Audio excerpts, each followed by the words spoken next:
जय श्री राधे कृष्णा। लक्ष्मी नारायण भगवान की जय, गणपति भगवान की जय। प्रिय भक्तजनों, आज आप सुनेंगे बुधवार व्रत की कथा। तो आज आप सुनेंगे गणेश जी की पवित्र कथा। एक गांव में एक भाई बहन रहते थे। भाई बहुत गरीब था, पर उसकी बहन बहुत पैसे वाली थी। जब बहन के ननद का विवाह था, तब बहन ने ना तो अपने भाई को विवाह में आने का निमंत्रण दिया और ना ही कोई चिट्ठी भेजी। भाई को बाहर वालों से पता चला कि उसकी बहन की ननद का विवाह है। भाई ने अपने गांव वालों को बताया। तब गांव वाले ने अपनी बहन से चुनरी, बिछिया और साड़ी जैसा जिनसे बन पड़ा कन्या के लिए दिया। भाई सारा सामान लेकर बहन के गांव पहुंचा। बहन के घर जाने पर बहन की देवरानी बोली, भाभी जी आपके भाई आए हैं। तो बहन ने पूछा, कैसे आए हैं और क्या पहना है? तब देवरानी ने कहा, पैदल आए हैं, फटी पगड़ी फटी धोती पहने हैं। तो बहन बोली, मेरे ससुर हवेली के सामने दुकान में बैठे हैं, मुझे शर्म आती है। भाई को बोलो पीछे के दरवाजे से आए। भाई के आते ही बहन ने भाई को एक कमरे में बंद कर बाहर से ताला लगा दिया। एक तरफ लड़की का विवाह हो रहा था, गाजे बाजे बज रहे थे, अतिथियों को भोजन कराया जा रहा था और दूसरी तरफ बाई को कोई भी पानी तक पूछने वाला नहीं था। तभी बांजे की बहू को दया आई, उसने दरवाज़ा खोल दिया। दरवाज़ा खुलते ही बाई वहाँ से भागा। 2 दिन के भूखे प्यासे रहने के कारण उसे चक्कर आने लगे। रास्ते में एक गणेश जी का मंदिर था, वहाँ जाकर वो गिर गया और रोते रोते गणेश भगवान को अपनी व्यथा सुनाई और बोला, हे गणेश जी महाराज, आज मेरी गरीबी के कारण से मेरी सगी बहन ने मुझे धिक्कार दिया। घर जाने पर मेरी पत्नी, मेरे बच्चे जब पूछेंगे कि विवाह से क्या मिठाई लेकर आए हो, तो मैं क्या जवाब दूंगा? तब गणेश जी को उस पर दया आ गई और गणेश जी भगवान बोले, मेरे बगीचे से ककड़ी और तरबूज तोड़कर ले जा। तब बाई ने ककड़ी तोड़कर झोला भर लिया और अपने घर गया। घर जाते ही बच्चों ने पूछा, पिताजी बुआ के यहाँ से हम लोगों के लिए क्या लाए हो? झोला खोलते ही छोटे तरबूज सोने के गेंद में बदल गए। बाकी तरबूज काटने से हीरे मोती निकले। पत्नी बोली, आप बहन के घर से इतना कुछ क्यों लाए? आपकी बहन ने हम लोगों को बहुत ज़्यादा दे दिया है। बाई ने कुछ भी जवाब नहीं दिया। गणेश भगवान की कृपा से उनके दिन बदल गए। बाई का काम धंधा जोरों से चलने लगा। धीरे धीरे गहने कपड़े, रहने के लिए मकान बन गए। पत्नी बोली, एक बार ननद जी को बुलाकर लाओ। तो बाई ने नए कपड़े, नए जूते पहनकर रथ में बैठकर बहन को लेने गया। देवरानी बोली, भाभी जी आपके भाई आए हैं। बहन ने पूछा, कैसे आए हैं और क्या पहना है? तब देवरानी बोली, रथ में बैठकर खूब ठाठ बाट से आए हैं। बहन बोली, मेरे भाई को बोलो कि हवेली के सामने से आए, मेरे ससुर देवर जेठ देखेंगे। भाई का बहन ने खूब स्वागत सत्कार किया। भाई बोला, बहन मैं तुम्हें लेने आया हूँ। तब बहन ने कहा, मुझे भी बहुत दिन हो गए हैं, चलो मैं चलती हूँ। भाई बहन को लेकर अपने घर आया। भाई और उसकी पत्नी ने बहन का खूब आदर सत्कार किया, जो चीज़ें मांगी सब बनवा कर दिया। बहन बोली, भाई मुझे एक जूते चाहिए। तब भाई ने मोची को बुलाया और कहा, मेरी बहन के लिए ऐसे जूते बनाओ जो मुँह से बोले। भाई ने बहन को बहुत सारा धन देकर विदा किया, पर अभी तक वह जूती नहीं आई थी। बहन रवाना होने लगी, तभी मोची जूतियाँ लेकर आया। बहन की जूती पहनते ही जूतियाँ बोली, निर्धन बाई की पैसे वाली बहन, गणेश जी का बगीचा नहीं होता तो आज क्या करती? बहन तब बाई की पत्नी से पूछने लगी, ये कहाँ से आवाज़ आ रही है? तभी बाई ने कहा, सुबह का समय है, कोई जीव जंतु बोल रहे होंगे। बाई ने घोड़े गाड़ी को जल्दी जाने का कहा। बहन के जाते ही पत्नी जिद करके बैठ गई कि जूतियाँ क्या बोल रही थी। तब पति ने अपनी पूरी आपबीती सुनाई कि कैसे बहन ने मुझे 2 दिन भूखा रखा, कमरे में बंद कर दिया था। बांजे की बहू ने दरवाज़ा खोला, तब मैं बाहर आया और गणेश जी की शरण में जा पहुंचा। गणेश जी की कृपा से हमारे दिन बदले हैं। उसने अपनी पत्नी की सारी बातें बताई। तब पत्नी बोली, अगर मुझे मालूम होता कि मैं आपकी बहन को कुछ नहीं देती, मेरा दिया हुआ सब कुछ वापस लेकर आओ। तब पति बोला, गणेश भगवान ने हमें सब दिया है, अगर वह मुझे भूखा प्यासा कमरे में बंद नहीं करती तो मैं गणेश भगवान के मंदिर में क्यों जाता? क्या मैं गणेश जी को अपना दुखड़ा सुनाता? तुम अपना मन मैला मत करो और अपने पर तो गणेश जी की कृपा है और किस चीज़ की कमी है। फिर दोनों गणेश जी के आगे झुककर प्रणाम करते हैं और जयकारा लगाते हैं। हे गणेश जी महाराज, जैसी कृपा आपने गरीब बाई पर की, वैसे ही अपने सभी भक्तों पर अपनी कृपा बनाए रखना। बोलिए गणेश जी भगवान की जय। आइए सुनते हैं गणेश जी की एक और पुरानी कथा। एक बार देवी तुलसी विवाह हेतु वर ढूंढने के लिए तीर्थ यात्रा पर निकली थी और ढूंढते ढूंढते वह गंगा किनारे पहुंच गई। उस समय गणेश भगवान गंगा किनारे तप कर रहे थे। उन्हें देखते ही देवी तुलसी उन पर मोहित हो गई और उनके मन में गणेश भगवान से विवाह की इच्छा उत्पन्न हुई। फिर देवी तुलसी ने गणेश जी के पास जाकर उनका ध्यान भंग कर दिया।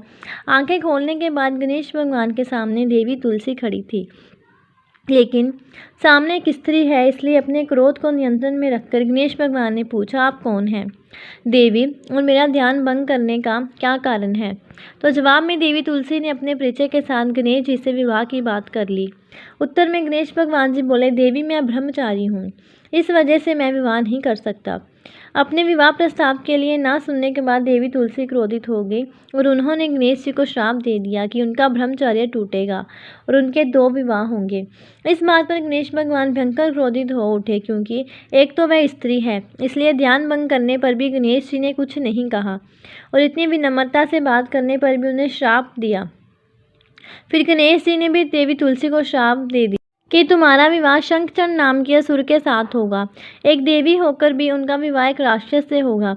यह जानकर देवी तुलसी विचलित होगी और विनायक जी से इस कठोर श्राप से मुक्ति दिलाने की क्षमा याचना करने लगी। फिर गणेश जी को तुलसी देवी पर दया आ गई। वह बोले कि मेरा श्राप तो बदल नहीं सकता, वह तो सच होकर ही रहेगा, लेकिन अगले जन्म में तुम एक पेड़ बनोगी और भगवान महाविष्णु जी को अत्यंत प्रिय होगी। उनकी पूजा में भी तुम्हारा एक महत्वपूर्ण स्थान होगा और कलयुग के इंसानों को तुम मोक्ष का मार्ग दिखाओगी। लेकिन तुमने मेरा तप भंग किया है और मुझे ब्रह्मचारी होकर भी 2 विवाह का श्राप भी दिया है, इसलिए मेरी किसी भी प्रकार की पूजा में तुम निषिद्ध रहोगी। इस प्रकार देवी तुलसी भगवान गणेश जी की पूजा में निषिद्ध हो गई। प्रेम से बोलिए गणपति भगवान की जय। अब सुनते हैं गणेश भगवान जी की अन्य कथा। गणेश जी का मुख हाथी का है और एक दंत भी टूटा हुआ है। इन्हीं 2 कारणों की वजह से उनका विवाह नहीं हो पा रहा था। इस बात से गणेश जी महाराज अक्सर नाराज रहा करते थे। एक दिन एक देवता के आग्रह पर विनायक जी उसके विवाह में अपनी उपस्थिति दर्शाने गए। विवाह स्थल पर पहुंचने के बाद कुछ देवताओं ने मिलकर गणेश भगवान का समय पर विवाह न होने के कारण उपहास किया, जिससे गणेश जी बहुत ही अधिक नाराज हो गए। उसी दिनों उन्होंने ठान लिया कि जब तक मेरा विवाह नहीं होता तब तक मैं किसी भी देवता का विवाह नहीं होने दूंगा। गणेश भगवान के पास विवाह और अन्य संदेश लाने का काम उनके प्रिय वाहन मूषक राज करते थे। अब मूषक राज जब भी किसी देवता के विवाह का समाचार लाते तब गणेश जी उसे आदेश देते और मूषक राज अपनी सेना के साथ जाकर उस विवाह के मंडप को गिराकर तहस नहस कर देते और बरातियों को भी भगा देते।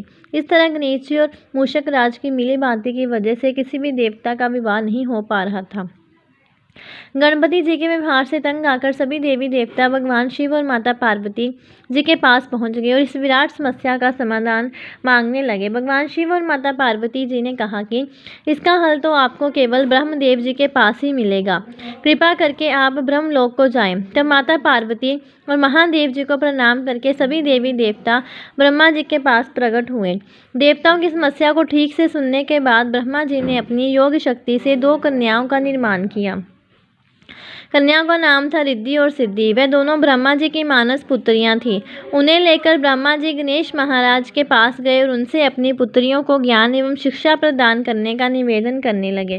ब्रह्मा जी का मान रखने के लिए एकदंत भगवान ने रिद्धि और सिद्धि को शिक्षा देना आरंभ किया। फिर उस दिन के बाद से जब भी मूषक राज किसी विवाह की खबर लेकर आते, उस वक्त रिद्धि और सिद्धि गणेश जी को अपनी बातों में उलझा कर रखती थी।